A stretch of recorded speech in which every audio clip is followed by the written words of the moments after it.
भीष्म, गुरुवर द्रोणाचार्य, कुलगुरु कृपाचार्य और महामंत्री विदुर यह जानते हैं कि इस होने वाले द्यूत क्रीड़ा का परिणाम क्या होने वाला है, और यह जानकर भी यह सभी चुप हैं। इन सभी के मुंह पर मौन का ताला लगा हुआ है। भीष्म प्रतिज्ञाबद्ध है तो द्रोण और कृपाचार्य के होठों को धृतराष्ट्र के नमक ने सी रखा है, और अन्य लोग ना जाने कितनी मर्यादाओं में जकड़े हुए इस द्यूत गृह में राजाओं और महाराजाओं का आना देख रहे हैं।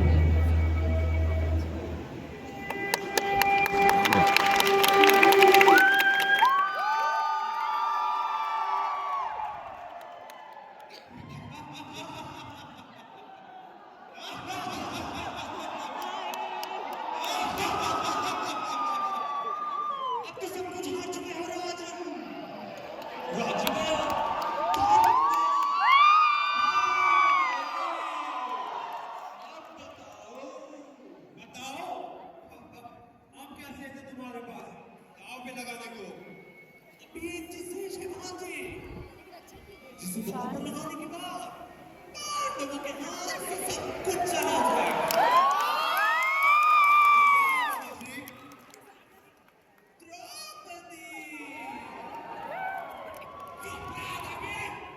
द्रौपदी कोई वस्तु नहीं जिसे दांव पर लगाया जाए।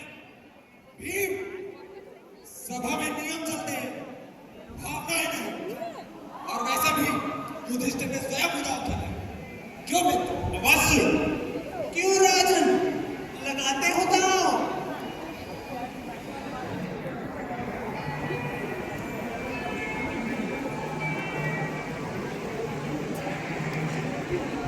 हाँ, द्रौपदी का दांव है।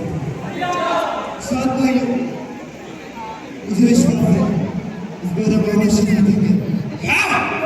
मामा, मुझे 9 चाहिए मामा, 9 चाहिए मुझे। अवश्य भांजे, अवश्य, इस पर 9 ही आएगा।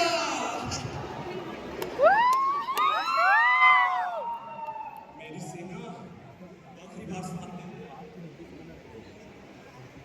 9, ये लो भांजे।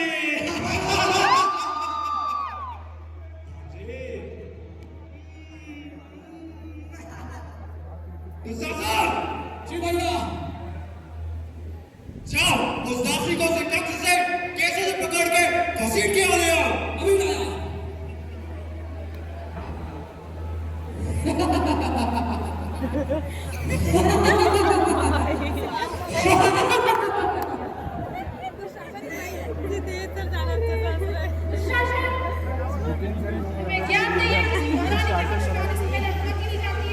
अब तुम हमारी महारानी नहीं रही, अब तुम दासी हो, दासी।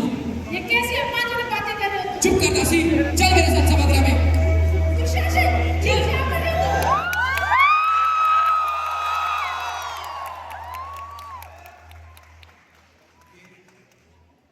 बड़ी विडंबनापूर्ण स्थिति कि इस द्यूत क्रीड़ा में बैठा हर मनुष्य किसी न किसी एक उद्देश्य के साथ बैठा है। कोई अपने अहंकार और अपमान के लिए बैठा है, तो कोई अपने बदले की आग में जलता है, कोई अपने एहसान के बोझ तले दबा हुआ बैठा है, तो कोई अपने हक को पुनः प्राप्त करने के लिए बैठा है। किंतु यह द्यूत क्रीड़ा केवल धन और संपत्ति तक ही सीमित न रही।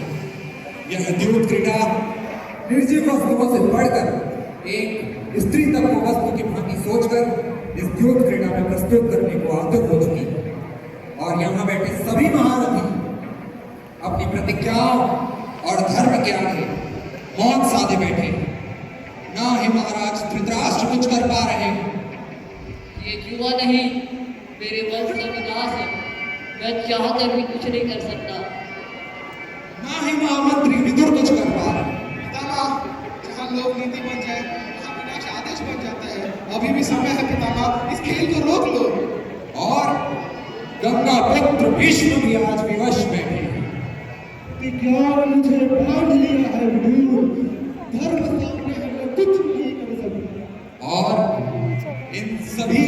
स्वाधीनता का लाभ उठाते हुए कौरवों ने बड़ी ही चालाकी से इस युद्ध क्रीड़ा में इस अंतिम दाव की रचना को सकुशल नतीजे तक लाकर खड़ा किया है।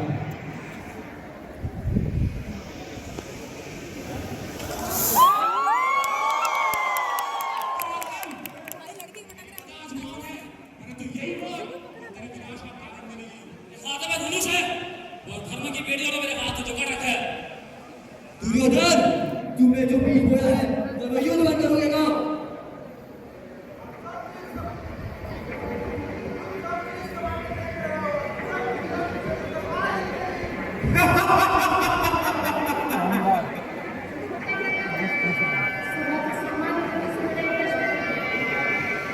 पहले उत्तर दीजिए, क्या धर्मराज युधिष्ठिर ने मेरे स्वयं को मारा था? क्या पूछे? जो स्वयं को धर्मराज है, तो किसी और को कैसे दांव पर लगा सकते हैं? पितामह, आप तो किसी को समझदार करते हैं। आप तो सर्वथा गंभीर होते हैं। आप किसी का ऐसा व्यवहार देखकर आप लोग कैसे कह सकते हैं? मैं विवाह में पुत्री, मैं कुछ नहीं कर सकता।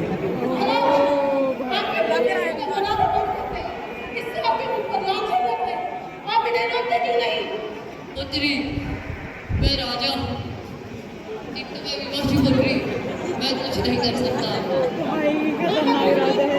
आपके रास्ते तो मैं कर सकता हूँ। आपके पूर्वजों के साथ ऐसा व्यवहार देखकर हम लोग कैसे रह सकते हैं?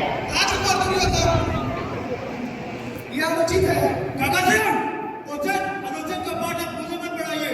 मौन रहिए, अपने स्थान पर वापस आइए।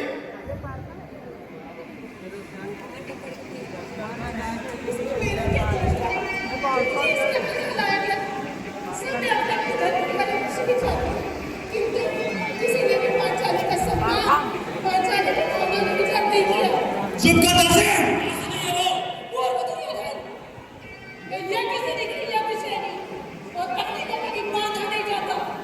तुम मुझे दासी नहीं बना सकती, क्योंकि तुम्हारी दासी बनना मुझे स्वीकार नहीं, मान्य नहीं। मान्य तो है द्रौपदी।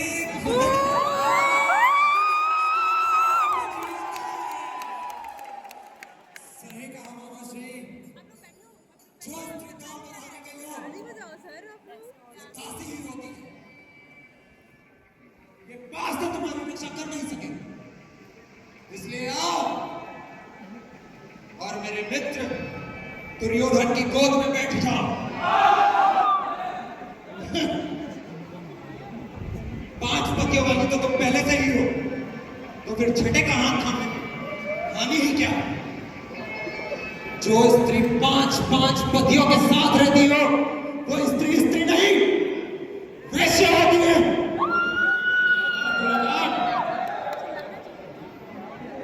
और ऐसी स्त्री का मान क्या, सम्मान क्या? अगर ऐसी स्त्री को भरी सभा में निर्वस्त्र मिलाया जाए, तो यह अनुचित नहीं होगा। दुशासन, जी भैया, दासी को निर्वस्त्र करो। भैया,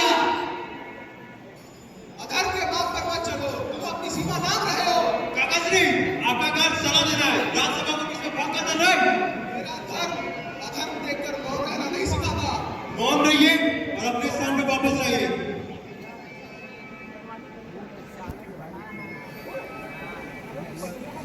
क्षमा करना पुत्र। शासन, चीड़ हरो।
सपने देखा जब एक नारी का अपमान होता है तो एक शरीर नहीं टूटता बल्कि